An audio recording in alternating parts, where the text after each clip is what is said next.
Hello guys, paper तर जवळ आलेत, पण पेपर जवळ आले तर अभ्यास काय करायचा? खूप सारा अभ्यास केलेला आहे, पण त्यामधलं काय करायचं मॅम? असे खूप जणांचे डाऊट्स येतात, आम्हाला येतात किंवा आमच्या पूर्ण टीमला येतात.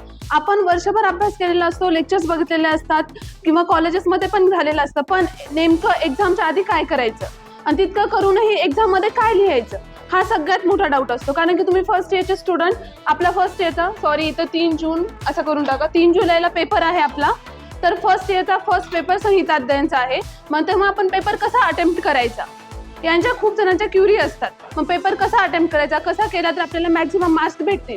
आणि नेमकं असं असतं की एक्झाममध्ये खूप थोडे पॉईंट्स विचारलेले असतात, पण आपण खूप सारे पॉईंट्स लिहून येतो आणि त्याच्यामुळे आपल्याला असे काही क्वेश्चन्स असतात की ते आपण लास्ट पण अटेम्प्ट करू शकत नाही. मग आपल्याला इथे बघायचं की पूर्ण पेपर कसा अटेम्प्ट करायचा आहे आणि तुमचा नवीन पॅटर्न असल्यामुळे तुम्हाला हे सगळं बघणं अत्यंत आवश्यक आहे. आता बघा, तुमचा फर्स्ट पेपर आहे 3 जुलैला आहे. तो पेपर कसा अटेम्प्ट करायचा हा सगळ्यांचा क्वेश्चन असतो. पहिल्यांदा तुम्हाला MCQ येतील, नंतर SAQ आणि नंतर LAQ असे असतात. तुम्हाला पहिल्यांदा 20 मिनिटाचा वेळ दिलेला जातो, त्या वेळेमध्ये तुम्हाला सगळे MCQ अटेम्प्ट करायचे, हे सगळ्यांनी लक्षात ठेवा. आणि 20 मिनिट झाल्यानंतर तुमचा MCQचा पेपर काढून घेतला जातो. असं नाहीये की आपल्याला MCQचा पेपर आलाय म्हणजे मी स्टार्टिंगला MCQ न सॉल्व्ह करता लास्टला सॉल्व्ह करत, असं चालणार नाही. त्या 20 मिनिटामध्ये तुम्हाला MCQ सॉल्व्ह करायचे, ठीक आहे. पुढे येतो पॉईंट, SAQ आधी सॉल्व्ह करायचे, का LAQ सॉल्व्ह करायचे, हा मेन क्वेश्चन असतो सगळ्यांचा. तर आधी तुम्ही LAQ सॉल्व्ह करा. जेव्हा तुम्ही LAQ सॉल्व्ह कराल तेव्हा LAQ डिटेलमध्ये सॉल्व्ह करा, जसं तुम्हाला दिलेला आहे पेपर. तर बघा इथे मी काय लिहिलंय, attempt all question. Main point, सगळे क्वेश्चन अटेम्प्ट करायचे आहेत. मग त्याच्यासाठी टाइम मॅनेज करणं खूप महत्त्वाचं असतं. मग जेव्हा तुम्ही LAQ अटेम्प्ट कराल त्याच्यामध्ये तुम्ही LAQ मध्ये तुम्हाला काय विचारले, जसं की तुम्हाला दिनचर्या विचारली असेल, अष्टांगकृतीनुसार दिनचर्या एक्सप्लेन करा.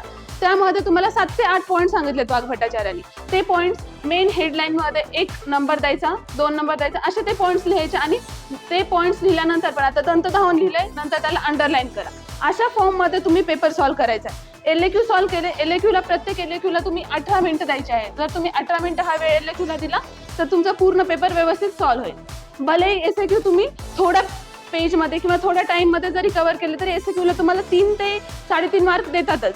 4 मार्क किंवा 4.5 मार्कापर्यंत तुम्ही जात नाही. त्याच्यामुळे LAQ सगळ्यात आधी चांगले सॉल्व्ह करायचे, नंतर SAQ कडे जायचे. ओके, इथपर्यंत सगळ्यांना हे पॉईंट क्लिअर आहेत. नंतर अंडरलाईन कीवर्ड, जे काही पेपरमध्ये कीवर्ड्स आहेत किंवा जे श्लोकाज आहेत त्याला बॉक्स करायला विसरू नका. असं होतं आपल्याला की घाईमध्ये आपण श्लोक पण आपण पॅरेग्राफ फॉर्म मध्ये लिहितो. मग तेव्हा त्या एक्झामिनरला कळणार नाही की ते श्लोक आहेत का पॅरेग्राफ आहे किंवा तुमचं आन्सर आहे. तेव्हा तुम्ही जेव्हा श्लोक लिहाल तेव्हा व्यवस्थित मार्क करा की त्या एक्झामिनरला कळेल की इथं हा श्लोक टाकलेला आहे. जर तुम्ही वर्षभर श्लोक पाठ केलेत आणि त्या एक्झामिनरला कळणार नाही असे जर श्लोक लिहिले तर तुमच्या श्लोकाचा काहीच फायदा होणार नाही. त्याच्यामुळे श्लोक व्यवस्थित मार्क करून लिहायचे. की पॉईंट्स आहेत त्याला अंडरलाईन करायचे आहे. बऱ्याच वेळेस असं म्हणतात की पॉईंट्स जर अंडरलाईन केली तर आमचा पेपर रिचेक होतो, असे डाऊट्स असतात. तसं नाही होत, व्यवस्थित तुम्ही अंडरलाईन करा, जेणेकरून पुढच्यांना वाटणार नाही की काहीतरी मार्क केले किंवा काहीतरी फुल सोडलेले आहे असं वाटणार नाही. अशा रीतीने करायचंय आणि श्लोकला बॉक्स करायचं, हे सगळ्यात महत्वाचं आहे. हे झालं आपण कसा पेपर अटेम्प्ट करायचा ते. पहिल्यांदा MCQ करायचे 20 मिनिटांमध्ये, नंतर LAQला 18 मिनिट द्यायचे. त्याच्या कमी वेळात बसला तरी पण ठीक आहे आणि लास्टला SAQ सॉल्व्ह करायचे. इथपर्यंत क्लिअर आहे. मग आता तुम्ही वर्षभर अभ्यास केलाय आणि लास्टला असं होतं की मला काहीच आठवत नाही.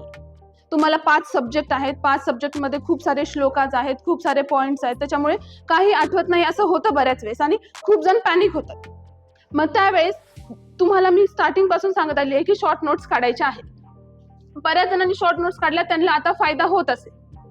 ज्यांनी शॉर्ट नोट्स काढल्या त्या शॉर्ट नोट्स वाचायच्या आहेत, तसेच रिकॉल करायचा प्रयत्न करायचा. या पॉईंटला तुम्ही जितकं रिकॉल करायचा प्रयत्न कराल तितकं तुम्हाला एक्झाम मध्ये जास्त आठवणार आहे. तुम्ही फक्त पेजेस पलट गेल्या आणि ते माझा पॉईंट झाला असं म्हणून चालणार नाही. आणि सगळ्यात महत्वाचं आहे, थिंक हॅपी थॉट्स. पॉझिटिव्ह विचार करा की मी केलंय आणि माझ्याच्याने होईलच. जर तुम्ही असा विचार केला की हा मी केलंय पण मला आठवत नाहीये किंवा माझ्याने होईल की नाही, असा विचार नका करू. मी केलंय, स्वतःवर विश्वास ठेवा आणि तुम्हाला प्रूव्ह करून दाखवायचे की मी केलंय आणि मी व्यवस्थित एक्झाम मध्ये लिहिणारच आहे. त्याच्यामुळे be happy and happy thoughts ठेवा आणि नेहमी पॉझिटिव्ह विचार करा, ठीक आहे. आणि सगळ्या स्टुडंट्सला ऑल द बेस्ट.